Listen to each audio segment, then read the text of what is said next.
ఇట్నే. Okay, right. Next ఇకార సంధి. ఇకార సంధి అని అంటే ఇత్వ సంధి. దీనికే ఇంకొక పేరు ఇత్వ సంధి. ఇట్లా రాయొచ్చు, ఇట్లా రాయొచ్చు, ఇట్లా కూడా రాయొచ్చు, ఇబ్బంది ఏం లేదు. తెలుగు భాషలో ఏ విధంగానైనా రాయడానికి అవకాశం ఉందండి. ఇట్లనే రాయాలి, ఇట్లనే రాయొద్దు అనేటువంటిది ఏమీ లేదండి. ఓకే, మరి ఇకార సంధికి సూత్రాలు మనకు ఇక్కడ 4 ఉన్నాయి. 4 సూత్రాలను ఒకేసారి ఎక్స్ప్లెయిన్ చేస్తాను, జాగ్రత్తగా గమనించండి. ఏ మ్యాదుల ఇత్తునకు సంధి వైకల్పికము కావచ్చునో. ఏ మ్యాదుల ఇత్తునకు సంధి వైకల్పికం కావచ్చును అని అంటే, ఏ మ్యాదులు అని అంటే ఏంటి? ఏమి, ఏది, మరి ఇట్లాంటివి అంటే ఏమి మొదలైనటువంటి పదాలను ఏ మ్యాదులు అంటారు. ఆది అంటే మొదలైనవి అని అర్థం, మొదలైనవి అని అర్థం, మొదలు అని కాదు, మొదటి అని కాదు. ఏ మ్యాదుల ఇత్తునకు, ఇత్తు అంటే పొట్టి ఈ అంటే ఏమి మరి ఏది ఇవన్నిట్లలో ఈ ఉంటుంది చివరిలో. ఏ మ్యాదుల ఇత్తునకు సంధి వైకల్పికం. వైకల్పికం అంటే సంధి ఒక మారు జరుగుట, ఒక మారు జరగకపోవుట, అది ఒక నిర్వచనం. క్రియాపదములందు ఇత్తునకు సంధి వైకల్పికం కావచ్చును. క్రియాపదములు, క్రియలు వచ్చినప్పుడు, ఇప్పుడు వచ్చిరి ప్లస్ అప్పుడు అని అన్నాము. వచ్చిరి ప్లస్ అప్పుడు అని అన్నప్పుడు ఏమవుతుంది? వైకల్పికంగా వస్తుంది. వచ్చిరప్పుడు, వచ్చిరప్పుడు, వచ్చిరి అప్పుడు, వచ్చిరి అప్పుడు, వచ్చితిమి ప్లస్ ఇప్పుడు, ఈ వచ్చితిమి, వచ్చితిమిప్పుడు, వచ్చితిమిప్పుడు, వచ్చితిమి ఇప్పుడు, వచ్చితిమి ఇప్పుడు, ఇట్లా క్రియాపదాలు వచ్చినప్పుడు, వచ్చిరి అనేది క్రియాపదమే, వచ్చితిమి అనేటువంటిది క్రియాపదమే. కాబట్టి మధ్యమ పురుష క్రియలందు ఇత్తునకు సంధి అగును. మధ్యమ పురుష క్రియలు అని అంటే క్రియలు అంటే ఎదుటివారు చేసేటువంటి పనులు. మన వినువాని గురించి చెప్తాం కదా, నీవు, మీరు అనేటువంటిది మధ్యమ పురుష. కాబట్టి ఈ మధ్యమ పురుష క్రియలందు ఇత్తునకు సంధి అగును అంటే నిత్యం అవుతుంది. క్వార్థం పైన ఇత్తునకు సంధి లేదు. క్వార్థం పైన ఇత్తునకు అంటే క్వార్థకము, వర్తమాన భూతకాలిక అసమాపక క్రియను క్వార్థకము అంటాము. ఈ క్వార్థకములో ఉన్నటువంటి ఇత్తునకు సంధి లేదు. ఉదాహరణలలో మీకు క్లియర్ వస్తుంది. ఓకే, ఏమీ ప్లస్ అంటివి, ఏమి ఆదులు అని అన్నాం కదా. ఏమీ ప్లస్ అంటివి, ఇక్కడ ఈ ఉంది, అంటివి, ఏమంటివి, ఏమి అంటివి. ఇదేమో నిత్యం సంధి జరిగినప్పుడు, ఇదేమో నిషేధం సంధి జరగనప్పుడు. పైకి ప్లస్ ఎత్తినారు, పైకి ఎత్తినారు, ఇది మామూలుగా సంధి జరిగినప్పుడు. మనిషి ప్లస్ అన్నవాడు, మనిషి అన్నవాడు, ఇది కూడా మామూలుగా సంధి నిత్యం. అది ప్లస్ అట్లా, అది ప్లస్ అట్లా, ఇవి ఏమి ఆదులు. అది ఎట్లా, అది ఎట్లా, వైకల్పికం. అందుకనే వచ్చిరి ప్లస్ అప్పుడు, వచ్చినప్పుడు, ఇది క్రియాపదములందు ఇత్తునకు. కాబట్టి వచ్చినప్పుడు, వచ్చిరి, వచ్చిరి అప్పుడు అని కూడా రాయొచ్చు, వైకల్పికం. ఆల్రెడీ ఇంతకుముందు చెప్పాను కాబట్టి అసలు కోవలలోకి ఏగినారు, కోవలలో కేగినారు. మరి ప్లస్ ఎలా, మరెలా, మరెలా. ఎవరి ప్లస్ ఇల్లు, ఎవరిల్లు. ఇది ప్లస్ అంతా, ఇదంతా. అతనికి ప్లస్ అందరూ, అతనికి అందరూ. ఓకేనా? మరి క్రియాపదముల ఇత్తునకు క్రియలు వచ్చినప్పుడు, మధ్యమ పురుష క్రియలు వచ్చినప్పుడు, అర్థమవుతుంది. మధ్యమ పురుష క్రియలు వచ్చినప్పుడు ఏమి ఆదుల ఇత్తునకు, ఇవన్నీ మనము గమనించుకోవాలి. అక్కడ సూత్రాలు డైరెక్ట్ పడుతుండండి. ఏమి ఆదుల ఇత్తునకు సంధి. ఆప్షన్ 1 నిత్యము, ఆప్షన్ 2 నిషేధము, ఆప్షన్ 3 వైకల్పికము, ఆప్షన్ 4 బహుళము అని అంటాడు. ఆన్సర్ వచ్చేసి వైకల్పికము. మధ్యమ పురుష క్రియలందు ఇత్తునకు సంధి అగును, సంధి నిత్యం. క్రియాపదములందు ఇత్తునకు సంధి వైకల్పికం. క్వార్ధంబైన ఇత్తునకు సంధి లేదు. క్వార్ధంబైనటువంటి ఇత్తునకు సంధి లేదు. ఓకేనా? ఇవి ఇకార సంధికి సంబంధించిన సూత్రాలు. తర్వాత అకార సంధి.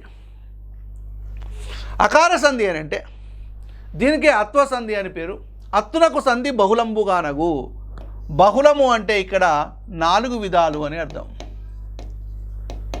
4 విధాలు. 1 నిత్యము, 2 నిషేధము, 3 వైకల్పికము, 4 అన్య విధం. రైట్. నిత్యము, నిషేధము, వైకల్పికము, అన్య విధం. ఇది బహుళం అని అంటారు. బహుళము అంటే అనేక విధములు కాదు. ఇక్కడ సంధి సూత్రముల ప్రకారం 4 విధములు అని అర్థం. అడుగుతున్నాడు బిట్టు. బహుళము అనగా ఎన్ని విధములు? 4 విధములు. నిత్యము. నిత్యము అని అంటే సంధి ఎల్లప్పుడూ జరుగుటను నిత్యము అంటారు. సంధి ఎల్లప్పుడూ జరుగుట. నిషేధము సంధి జరగకుండా ఉండుట.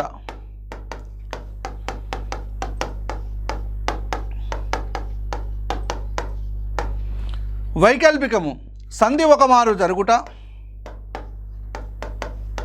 సంధి ఒక మారు జరుగుట. సంధి ఒక మారు జరుగుట. ఒక మారు జరగకపోవుట.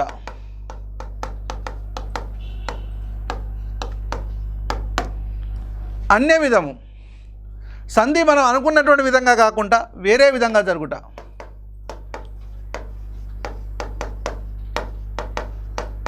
అంటే అత్తు వస్తుంది. అత్తునకు సంధి ఏ విధంగానే జరగవచ్చు. నిత్యంగా జరిగినా అది అకార సంధి, నిషేధంగా జరిగిన అకార సంధి, వైకల్పికంగా జరిగిన అకార సంధి, అన్య విధంగా జరిగిన. అంటే ఈ 4 ఏ ఒక్క విధంగా జరిగినా కానీ మనకు అకార సంధిగానే మనము గుర్తించాలి.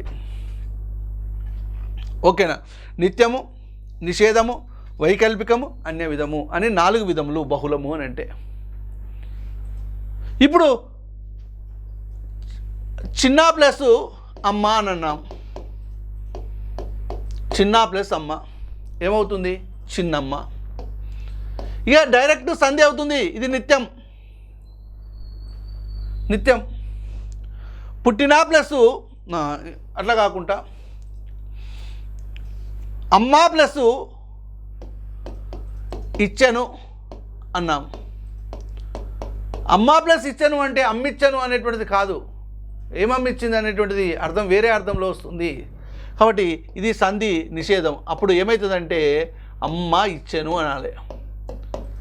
అప్పుడు సంధి లేని చోట, సంధి జరగనప్పుడు, సంధి లేని చోట పరంబైనటువంటి స్వరంబునకు ఎడాగమం అనేటువంటిది వస్తుంది.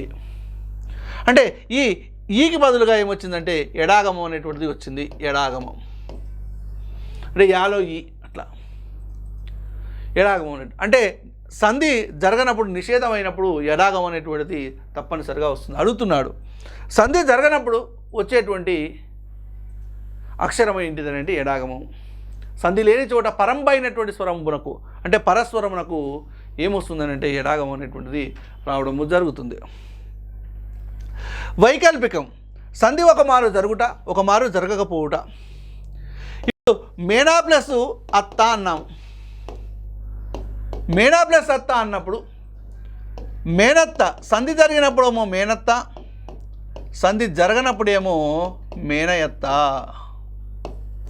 సంధి జరగనప్పుడు. నెక్స్ట్ అన్య విధం. అన్య విధము అని అంటే ఒక ప్లస్ ఒక అని అన్నాము. ఒక ప్లస్ ఒక అనొక అవుతుంది. అంటే మనం అనుకున్నటువంటి విధంగా కాకుండా వేరే విధంగా జరగడాన్ని ఏమంటారంటే అన్య విధం. తమలా ప్లస్ ఆకు లేదా తామరా ప్లస్ ఆకు అన్నాము. తామరా ప్లస్ ఆకు తామరాకు అవుతుంది. కానీ తామరాకు అనొద్దు, తామరపాకు అనాలి. తామరపాకు. తమలా ప్లస్ ఆకు తమలపాకు అని అంటాం కదా, తమలాకనం కదా. అది ఇట్లా మనం అనుకున్నటువంటి విధంగా కాకుండా వేరే విధంగా జరగడాన్ని ఏమంటారని అంటే అన్యవిధం. ఓకే, నిత్యం, నిషేధం, వైకల్పికం, అన్యవిధం. రైట్.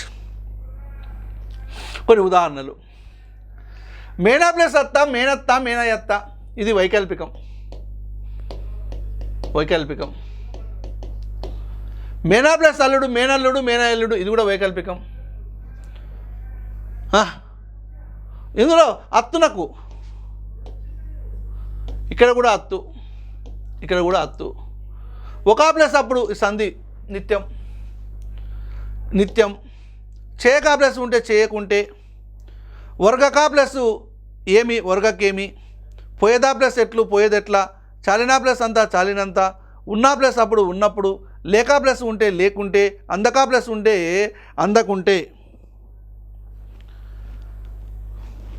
ఓకే, ఇవన్నీ మనము చెప్పుకోవచ్చు. ఇంతకుముందు కొన్ని ఉదాహరణలు చెప్పాను కదా. తమలా ప్లస్ ఆకు తమలపాకు, తామరా ప్లస్ ఆకు తామరపాకు, తమలా ప్లస్ ఆకు తమలపాకు, తామరా ప్లస్ ఆకు తామరపాకు, ఒక ప్లస్ ఒక ఒకనొక, ఇవన్నీ అన్యవిధం. ఇవి కూడా ఏమవుతాయంటే మనకు ఈ అత్వ సంధిలో, ఇవి టెక్స్ట్ బుక్లలో ఉన్నటువంటి ఎగ్జాంపుల్స్. మనకు ఈ ఆంధ్రప్రదేశ్ పాఠ్య పుస్తకాల్లో ఏవైతే అత్వ సంధి లేదా ఆకార సంధికి ఉదాహరణలు ఉన్నాయో ఆ ఉదాహరణలు మనం ఇక్కడ పొందుపరచడము జరిగింది. ఓకే, ఇది అత్వ సంధికి సంబంధించినటువంటి సమాచారం.